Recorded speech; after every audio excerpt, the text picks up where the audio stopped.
விஷயம்னா கெரியரின் உச்சத்தில் இருக்கிறப்ப இவ்வளோ பெரிய ஸ்டெப் எடுக்கிறப்போ பாருங்களேன். ஒரு சினிமா இண்டஸ்ட்ரியில் நிறைய ரெக்கார்ட் மேக்கராக இவர் இருந்திருக்காரு.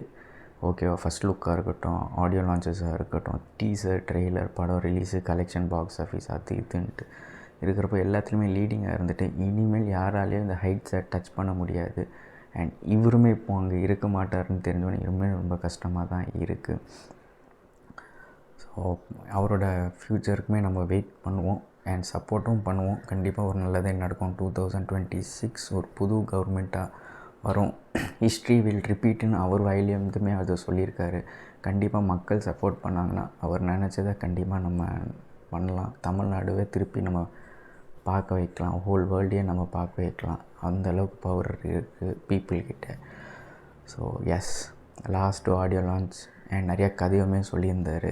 என்னென்னா லைஃப்பில் நம்ம ஒருத்தவங்களை பழி வாங்கணுன்ட்டு பண்ணிட்டோம். அந்த பழி அவங்கள மன்னிச்சு விட்டோன்னா என்னைக்காச்சும் ஒரு நாள் எங்கேயோ அது நம்மளுக்கு ஹெல்ப் பண்ணும் அப்படின்ட்டு சொல்லி லைஃப் தத்துவங்களும் நிறையா பேசியிருந்தார். கரெக்டாக அவரோட குட்டி ஸ்டோரி ஆஸ் யூஷுவல் கேட்டால் கேட்டுக்கோங்க அப்படின்ற மாதிரி அவர் சொல்லி இது பண்ணிட்டார். ரொம்பவே சேடாக தான் இருந்துச்சு, எமோஷ்னலாக முடிச்சது. அண்ட் அவருமே நிறையா இடத்துல பார்த்திங்கன்னா எமோஷ்னலாக அழுதுவும் செஞ்சுருக்காரு. என்றைக்குமே அவரை நம்ம அப்படி பார்த்தது கிடையாது. பட் இப்போ அவருமே வேறு ட்ராக்கு போகிறதுனால கண்டிப்பாக அவருக்குமே அந்த மிஸ் இருக்கும். ஸோ பார்ப்போம். All the best. So Jananayagan Jan 9th அப்போது ரிலீஸ் ஆகுது. நானுமே வெயிட் பண்ணிருக்கேன். நீங்களுமே அதுக்கு தான் வெயிட் பண்ணுறீங்கன்னு நம்புகிறேன்.